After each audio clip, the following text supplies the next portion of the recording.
Hey y'all. So today is Friday, April 10th. Y'all, I told y'all that I was recording a video, or I was gonna post a video that I recorded back in January about an encounter that I had with my ex, right? And so that's supposed to go with like the just be their friend video.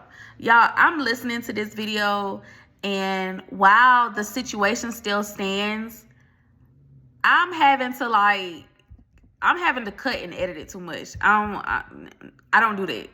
I do not do that. So I'm just going to talk about what happened that day, and then of course, if God give me something new, then we'll go from there. But I'm just gonna talk about what happened that day and why things changed. So, I started the video. So this video was initially recorded on Friday, January the 9th.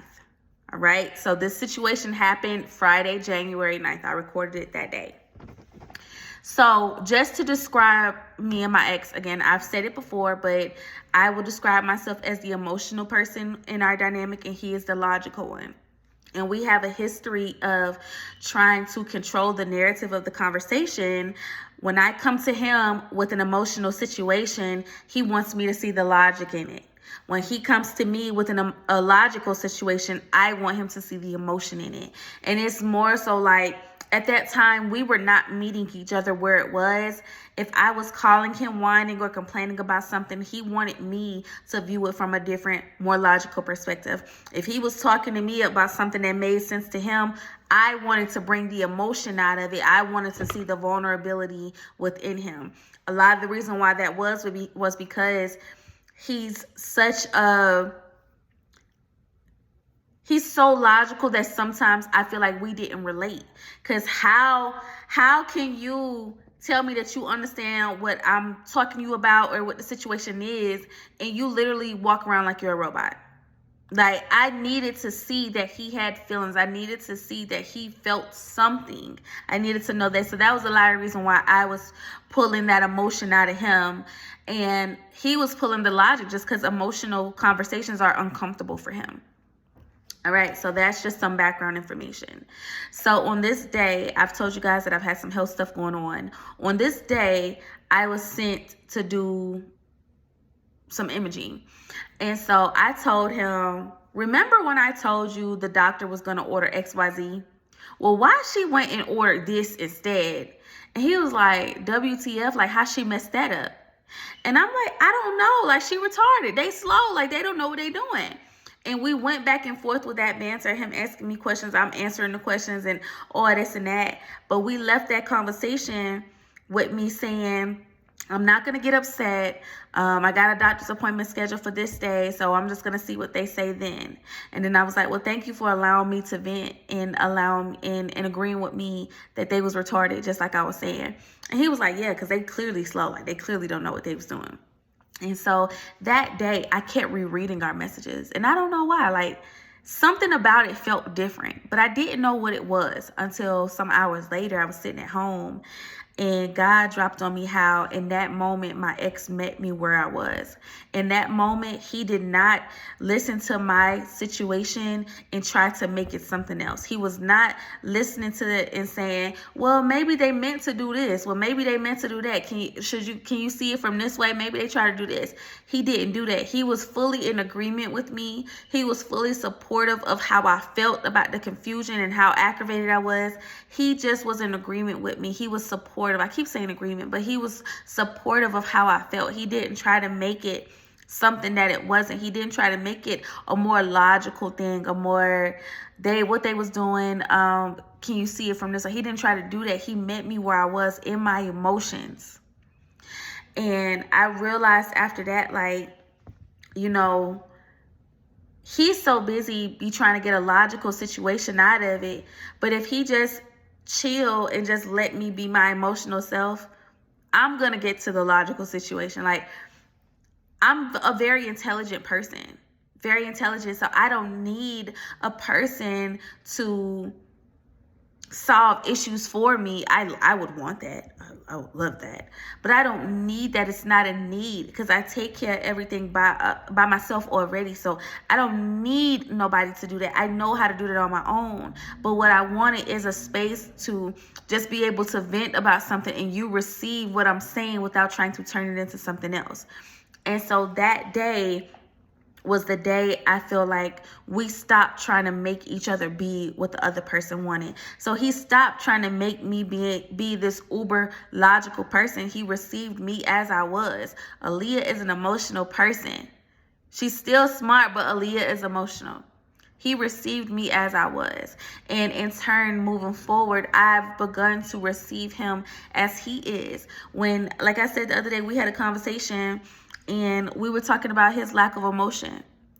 And for the first time ever, I was like, are you cool with that? Like, do you feel like that's something that you need to change? Do you feel like you're cool with it?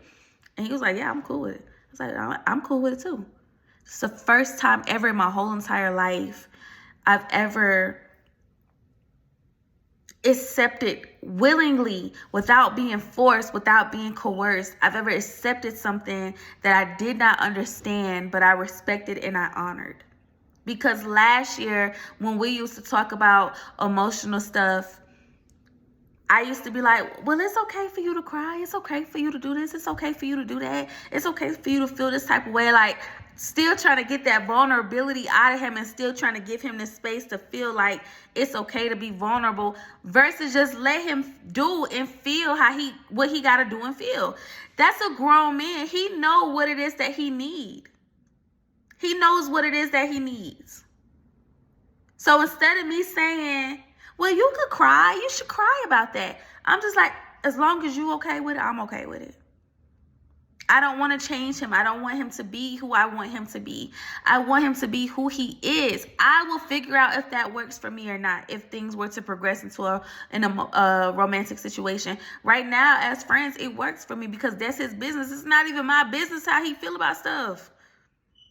But too many times I crossed those lines, and it was just trying to make him be emotional, and not necessarily I wanted him to be emotional so he could be emotional for me, because I don't want an emotional man.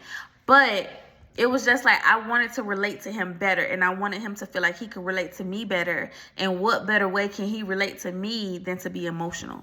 Do that make sense? Like, I don't need an emotional person, but should an emotional moment happen, I want you to know it's okay for you to feel that, and you can feel that with me. Like, a lot of times it was me just trying to give men a safe space so that they feel like they could be vulnerable with me.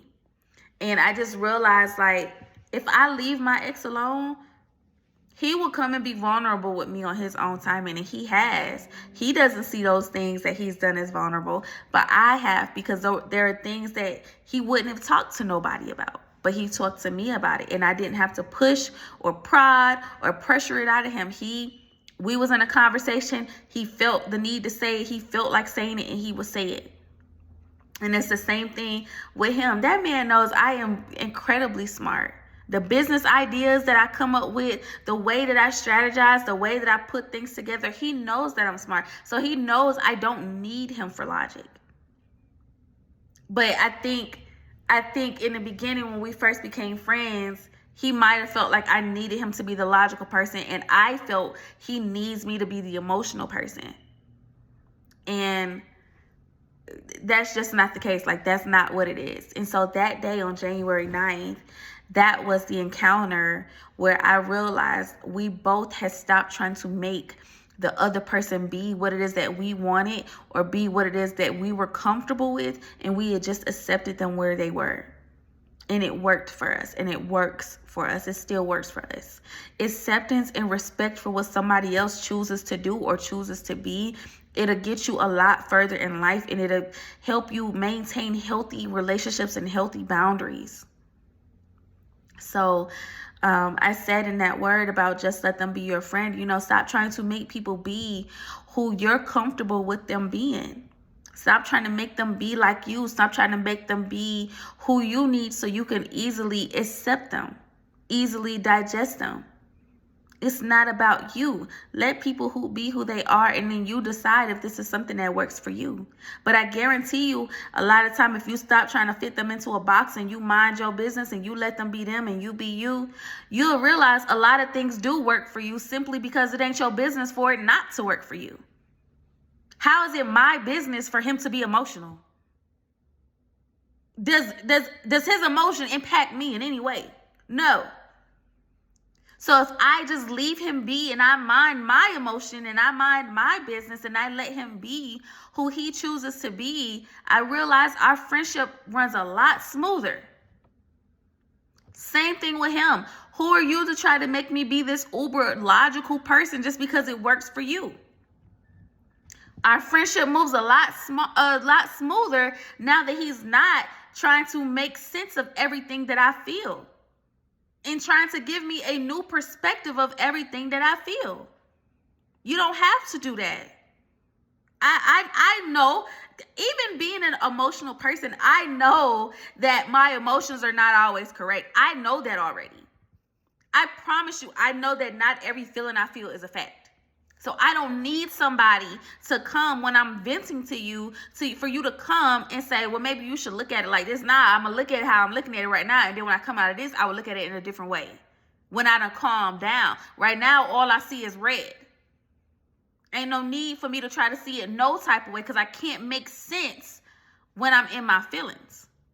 So when he stopped doing that and when I stopped doing what I was doing, we have had a very seamless, very peaceful friendship. So that's the encounter that changed things for us. And it's like I said, it's still working. He still allows me. I just called him about something emotional the other day. I went to the emergency room earlier this week and I called him about it then, and he listened. He did not try to look at it a different type of way. He did not try to get me to look at it a different type of way. He listened to me. He understood my frustration. Listen, he has been going through this health thing with me since December. That's when I went to my first doctor's appointment. I've been off and on to the doctors since December. I've been to 10 different doctors. So he knows and understands my frustration. And he met me where I was once again. Because at this point, we've learned each other enough and we accept each other enough to not try to make them be anything more than what they already are. Aaliyah is emotional right now. Why am I trying to make her logical? When I'm talking to him, he's being logical in his own way. Why would I try to make something different out of it? Like, I'm going to tell y'all the example. Hopefully he don't get upset with me for saying this, but I want to make an example of the change in how I'm receiving him emotional. So we were just talking one day, and he's a person who handles a lot of things in his family. He does. And so he said, when that time comes, and it's going to be a million years from now, but when the time comes for his father to pass, he's not going to cry. He's going to because he said everybody else is going to be crying at the time, so he's not going to cry. He's going to take care of business, and after his father is buried, he's going to take a vacation to an island by himself, and he's going to cry, not in front of nobody. He's going to cry as much as he need to. When he initially had that conversation with me last year, I was like, well, it's okay for you to cry. Like, you don't have to, hide it out and stuff. It'll be very valid for you to cry. You could cry. You should do that. You can cry. You don't have to hold that in. Trying to argue with him about what makes sense to him. When we just had that conversation the other day, he told me that again. I was like, I remember you telling me that. When he said that, I said, and you know what? That'll be well within your right. Like, you deserve that. You deserve to have that time to yourself. I did not try to make him be emotional. I did not try to make it anything that Aaliyah would be accepting of. I accepted what his answer was, and I stuck with that, and I affirmed it. You know what? Listen, I think that's I think that's a great idea. I think you're so valid for that, because if you take care of everything, like, I'm pretty sure you're going to want some time to yourself. I did not try to do anything else with it. So we're just at a space now where we respect each other and we care about each other, and we're not here to make each other be what's comfortable for us. He's not trying to make me be logical because it's comfortable for him. I'm not trying to make him be emotional because it's comfortable for me. We just accepting each other where we are, and we just rolling with each other, and that's just it. And that's what happens when you are genuinely trying to be a friend to somebody. You're not trying to make them be who you want them to be. You're not trying to make them be more easily digestible. You're just accepting them where they are. You're giving them grace. You're understanding that you guys are going to have small differences and big differences, but either way, it's okay, because this is a person that is your friend and you want a healthy friendship with them. So that's the encounter that I wanted to tell you guys about. Also, like I said, today is Friday, April 10th. So when I post the video after this, you're going to see me in the same thing, because I recorded that one first and then I was finna record this one. But as I'm on CapCut and I'm moving stuff around, I'm like, nah, that's just too much. Let's just re-record it. And look, we already done 16 minutes. We done. So it wasn't nothing. But I love you guys. I hope this word helps you. Take it back to God. And I will see y'all on my next video.